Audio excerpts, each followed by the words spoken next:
When I first came to Sudbury Valley, my understanding was that my life as a kid, which was running around and doing what I wanted, was going to continue at SVS, instead of going to a school where I would be sitting down and learning things in a set order, with my time all divided up.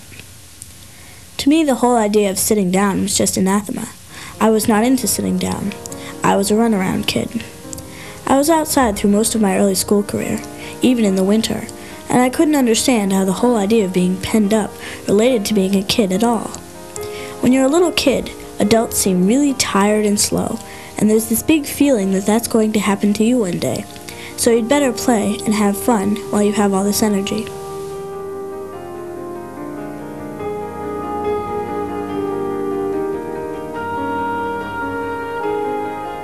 When I first started, I remember seeing students draped all over the place. What an interesting crew. I saw people sitting with sketchbooks. I saw people kicking back and reading for the joy of reading. I saw a kid playing guitar, and I was right over there in a second, listening, really interested. The school was more than I could have hoped for. What an explosion of things going on. You could smell the fresh food being baked in the kitchen, and you could hear music being played upstairs.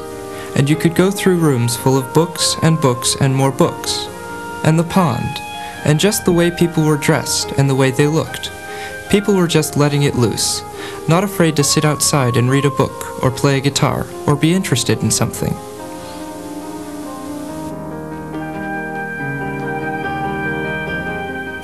We had our own world. We were solid in our own world. It was a world of children. We were so busy. At Sudbury Valley, there were always older kids who had done things that the younger group was trying to get to. You automatically wanted to be one of the people who could do it too, so you kept trying until you could do it. Everything was always, you have to get one step further. I don't know why. Something naturally makes you want to try, like tobogganing. Instead of tobogganing down this hill, you would toboggan down the hard hill, or you would go over the toboggan jump, or up at the rocks, you would jump across a wider ravine between two rocks. It was never stagnant. Everything was a challenge.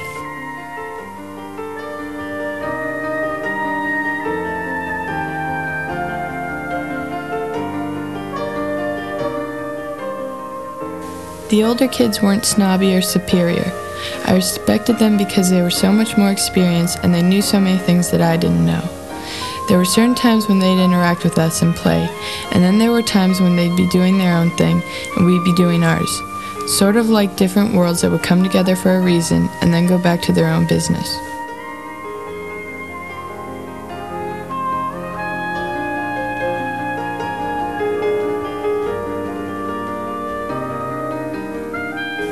For the most part, I did stuff in big blocks of time.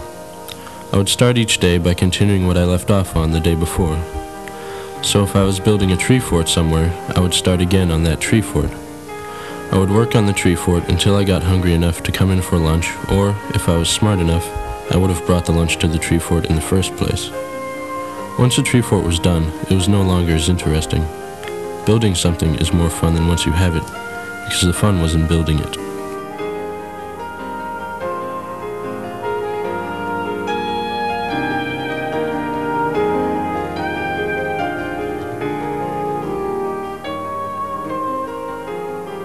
When I was really little, I would come in, see what my friends were doing, and catch up on what happened overnight. There would be a mass of little kids in the playroom, and I was one of them. Or we would be roaming around the school doing something. We would play games or read books. We would do puzzles, or we would run around outside or sit and chat. I don't know what we talked about. There are so many typical days, so many different things. Sometimes we'd cook all day, or go off to a museum. Other days we'd spend in the art room.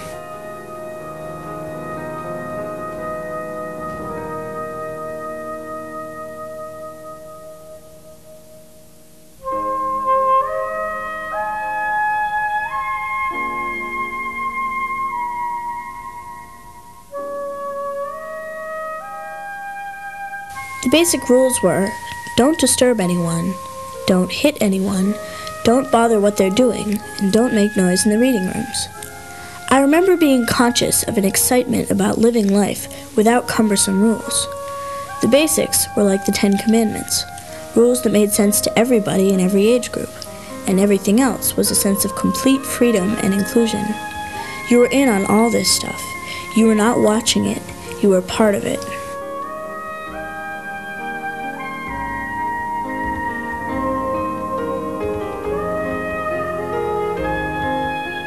The games we played went in cycles. Fads would spring up. Someone would bring a cribbage board to school and would teach a few kids how to play cribbage. Before you knew it, everybody was playing cribbage. It would get very intense for maybe a month. Then people would just naturally burn out on it and move on to the next thing. It was competitive, I think, in a healthy sense, but it was more that there was an intensity about it. Cribbage was a new and exciting thing that you wanted to completely master. You would just be trying to play your best hand of cribbage. I think about these games on a lot of levels. Cards were to a certain extent the same as sports. It was a social thing to do, and there was a definite effort at fairness. We were all trying to have fun together, so without really being conscious of it, we taught ourselves how to live with each other. We had to make our own rules, and we had to be fair or no one else would be in the group, since everyone was in the group voluntarily.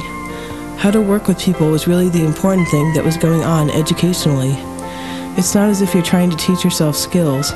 You're doing something for your own fun, and then it happens.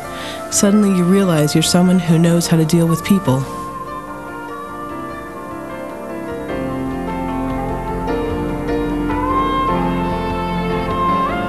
I practiced music at school.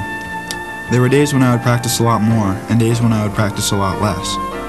I would have a vision of wanting to be able to play certain pieces, and then I'd get to the point where I could play those pieces, and I'd want to be able to play other pieces that were harder. I didn't think about what it would do for me.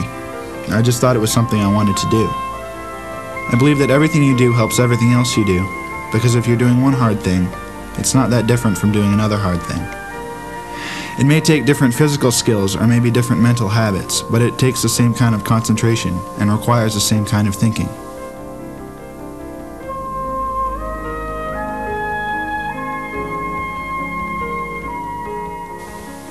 I played a lot of music.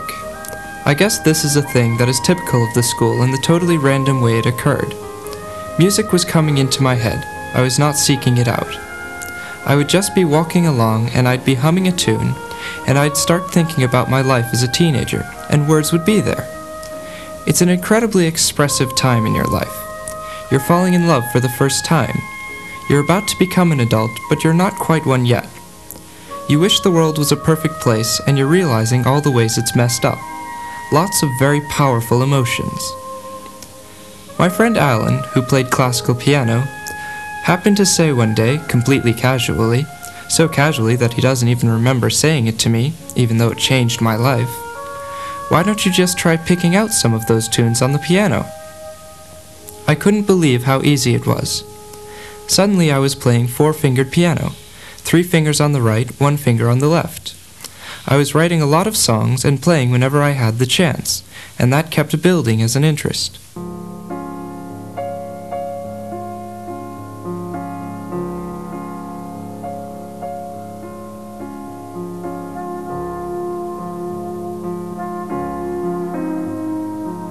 I used to spend a lot of time alone. I'd go over to the bridge and behind the little gate behind the mill house and sit next to the water and listen to the water going over the dam and read a book. That was my way of tuning out. It was just wonderful to have the freedom to decide, now I want to read a book and I'm going to go down there and do it, and to be able to do it.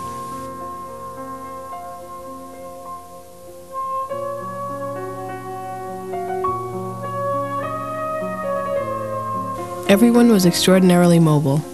Trying to find a kid at school is like trying to find a needle in a haystack. They'd be there one minute and gone the next. Mobility was a big part of what was different about the school. Mobility and randomness together let you find the things you're interested in. You're not stuck anywhere. If you're bored, you zip somewhere else and find something else you're interested in, so that the whole day you're doing stuff you're excited about. There's a lot of stuff going on. Other kids are doing things. There are books and activities and people, so you're not just creating the world out of a whole cloth yourself. Part of it is stuff you're creating, and part of it is just stuff you're walking into. Part of the fun of school was spending whole chunks of the day walking from room to room, seeing what was going on in each room before finally settling down and deciding to do something in a particular place.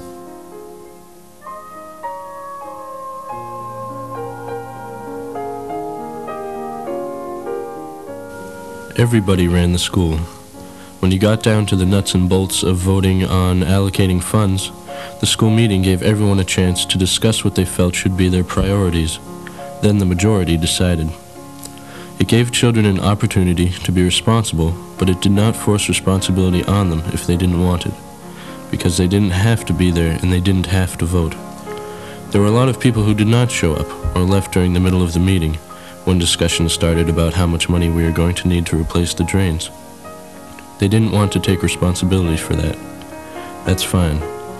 There's no reason for them to have to take that responsibility, just as there's no obligation on the part of the people in this country to vote. But the point is, everybody had the right and the opportunity. That's democracy in action. The responsibility of living in a democracy is the best thing you can ever do for kids, because someday they're going to be adults. If you make every decision for a kid until he's 18, and then send him out there in the world and say, okay, now you do it, that's culture shock. So it's best to learn how to make those decisions that are going to affect your life from an early age, because sooner or later, you're going to make those decisions, and they'll be much more important ones. We have to let everybody have their say if we're going to be this kind of country.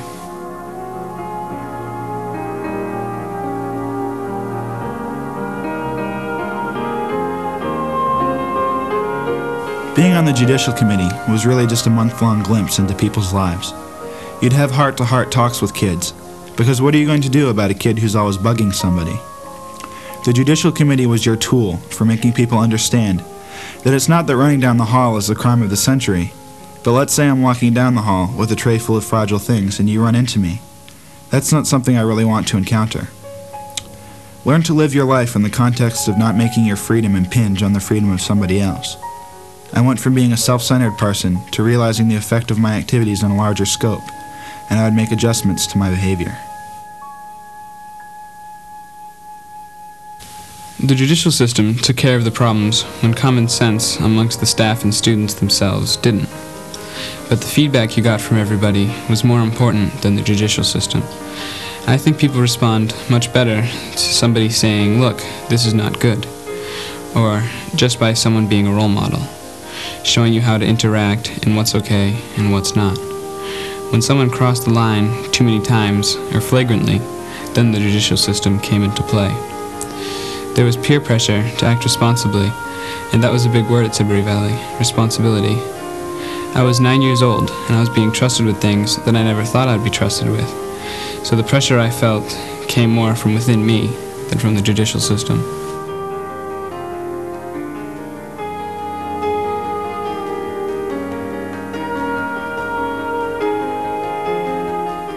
A lot of people hate their childhood, or hate their school, and they really start being themselves when they become adults. I was able to enjoy a period of my life when most others are waiting for their lives to begin.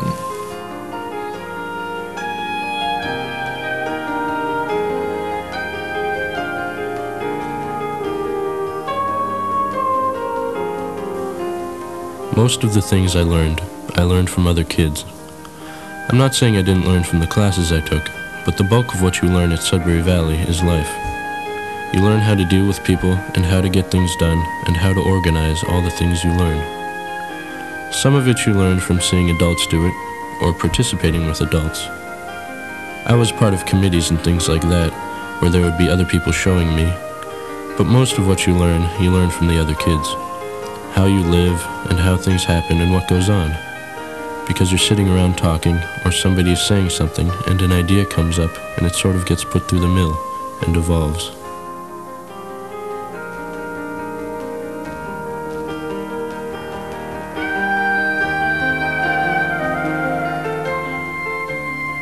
The school let my own interests rise to the surface. When you sit down to paint, you don't just sit and paint. You have to think about what you're doing and why. Any creative effort, perhaps any effort at all, requires a great deal of thought, even reading a book. You don't just read a book, you think about what you read. Otherwise, you're doing it for nothing. The school gave us the gift of time to relax, to have those things come to the surface that were there. It gave us time for reflection, for the introspection that you need to really develop your own creativity.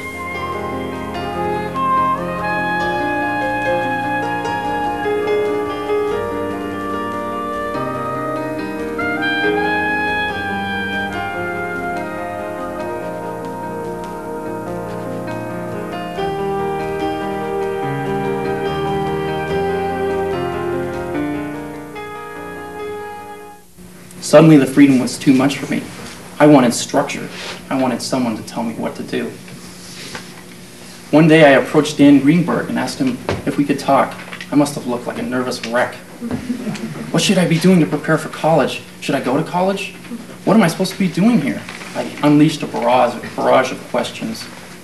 Danny smiled, thought for a second, and then he said, "Keith, you can do anything you want to do." Anything you want to do? I said to myself as a sinking feeling in my stomach hit me. I was looking for guidance, a deep personal insight, a sign, anything. And he hits me with, "Do anything you want to do?"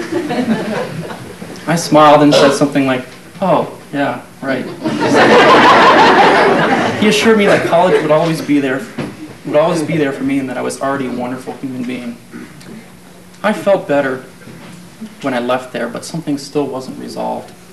There had to be something more. So I went back to my books and classes and tried not to think of college in the future for a while. Maybe I'd just wake up one morning and know what I wanted to do. Then something strange started to happen. I started showing up at classes with no homework. More and more I would spend hours playing the piano, or working in the darkroom, or hanging out with newfound friends. Then I stopped going to classes, some of my classes altogether. What would my friends and teachers back in high school have thought? What a shame, a veritable deadbeat. Somehow, though, it was okay. For the first time in my life, I felt like I was really being me. Could this have been what Danny was talking about? I mean, doing what I want to do right now? Could it be this simple? I'd begun to trust myself, to look within me for the answers, and it felt good. What I did here at SVS, when I was here for those 5 years, turned out to be mostly music, I guess, as it applies to what I do now. I mean, that's the thing that I did then that I most do now. I played the piano a lot here, just improvising on my own. And let's see, what happened. Once I decided I wanted to learn more about music, I tried to find from the people here who knew about music what else I should learn, what else they would be able to teach me. And I kind of exhausted that within about a year. So continued working on my own, and Joan Rubin actually helped me get accepted to Berklee College of Music, and it seemed like the next best step. And as it turned out, I was ready to go there, because since I'd been just playing around on my own and listening to records and figuring things out, I pretty much knew everything that they were trying to teach me at college. I just didn't know the names for it. So it was kind of easy just to hook it all up, you know. And okay, this thing, I know that. Now I know what to call it. So when I talk to other people, I can tell them, you know, and they can tell me what to play, etc. And then I found out also when I went to Los Angeles and went to LACC, they had a classical approach to the theory and the techniques and everything. And it turned out that was all the same too, but they had a different set of names. So I learned that. And then I realized, well, gee, all this stuff is kind of, there's a pattern going on here. It's, and I found basically in composition, when you're composing music, you come up with a set of rules, either subconsciously or consciously, and by following them, you get a particular sound. And that's really all there is to it, you know. And people who teach music theory, it's like they go back and they analyze the older composers, and they try to come up with the rules that they must have been using, and then they teach it to the students. And the students, by process of elimination, it's like, no, you can't do that. No, you can't do that. Ah, you've got it. They sound like the old composer. And so that's kind of a backwards way to do it to me. It's like, you should tell somebody, well, look, these composers were playing this neat kind of game. Why don't you come up with a game and see what it sounds like, you know? I want to say something about how the school fits into this, because superficially these look like very different things. I went from an unstructured environment where I was doing things that had no obvious academic content to a very structured environment, at least when I was an undergraduate. And the point I want to make is that the differences, some of the differences are actually very superficial. One of the things about being at Sudbury Valley is that you never really have to do anything. But there are always so many things competing for your attention and so much going on that you sort of never feel like you've got time to do all the things that you want to do anyway. And this is, you know, surely a condition that a lot of people recognize as being kind of a common one in life. But it's the same kind of thing that happens if you go to college, if you're actually interested in what's going on. You know, there's lots of stuff going on. There are lots of things you want to do. There's no way that you have time to do them all. So you just sort of have to make decisions all the time about what's important to do and what isn't important to do. You know, whether it's more important to spend all day working with plasticine, or whether it's more important to go out cross-country skiing, or whether it's more important to play the piano, or whether it's more important to do mathematics, or whatever the thing is. I mean, the thing that you learn at Sudbury Valley, because you're deciding what to do all the time, is or the thing that one of the things I felt I learned anyway was sort of to decide what was important to me at any given time, and to put my energy into doing that. And one of the things that happened to me at the school was all of a sudden there was just no problems. And it was very confusing. I didn't have anybody to fight with. I could just do whatever I wanted. And it was like this big emptiness around me. There was no school to skip. There was no disciplinarian to see. There was nobody calling me down to the office every morning. And it took a while for me to sort of get comfortable with that, but I did. And I guess the thing that the school did for me in a way was to kind of make me realize at that point that the problems weren't all outside, that some of it was my own life, and I had to figure out how to work that out. And I guess the wonderful thing for the school for me was that I had time to do that. I had plenty of time to just hang out and talk and do whatever it was I felt like doing, very little of it academic. I took some classes. Most of the time, though, I talked to people, played cards. I got to be a very good card player. I played bridge, bid whist. I'm a very good poker player. I go to Reno on a regular basis, and I never lose money. Lots of times I talk to people at the school, and they sort of say, I can't see the person who asked the question. Oh, there you are. They sort of say, you know, well, didn't your parents worry about doing this? Didn't they worry about like taking this big chance by sending you to this really weird place and what was going to happen? And I try to sort of turn it on its head. I say, well, it seems to me that the people who should be worried are the people who are sending their kids to a traditional school. It's not that you can be sure that if you send your kid to a traditional school, something terrible will happen, but you're taking a big risk. Because what you're doing is you're taking this kid and you're saying, okay, from now on, you don't get to decide things, other people decide things for you. And maybe after 12 years of that, your kid comes out all right. But it's a big chance to take. Sudbury Valley, I think, is no risk at all.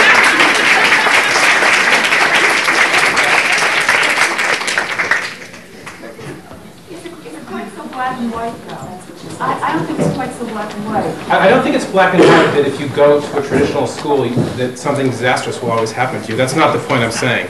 But I do think, to me, it seems very black and white that traditional school is the risky scenario where things can come out in many unfortunate ways, and that Sudbury Valley is sort of a relatively healthy and safe scenario. That's the sense in which I see it as black and white. I think the reason people turn out is basically, there are a lot of factors, but it's because of themselves. And SVS doesn't really shape people, you know, and other schools may try to shape people. I think what this school does is it allows you to get your own shape. Learned a lot from my friends, and my friends went above me and below me in ages. I think there was a lot wider range. I do remember this being different. When I was in public school, my friends were all within a year of me. And here, they were within, I don't know, really everybody in school. And that did include the staff members, too. The staff members they're people, you know? The staff members are, I don't know. They're real personalities, you know, and I know them, and they're like, instead of saying, okay, this is a staff member, what do I think about them? It's like more like, this is this person, you know, what do they have? Mm-hmm. So I guess your question is it good to bounce off them? I would say yeah, and they are available. But I would also answer that my choice was not always to be around them. Yeah. I think it's really important to have fun when you're learning. It makes it a lot easier and quicker, and you retain things. And its pertinence is something that you're going to be doing later if your life is lived correctly. You're going to be doing something that you like to do. You know, I mean, if you wanted to teach somebody something to do something that you wanted them to do, I don't think freedom and having fun is a good idea. I think you want to repeat incessantly the order. And then that's the only thing they're going to know, and they're going to do it. But in a society of individuals, diverse society of individuals, the strength is everybody doing a particular niche. And the niche that the person's going to be good at is the one that they like the best. So you might as well learn what you like doing. You just go right there.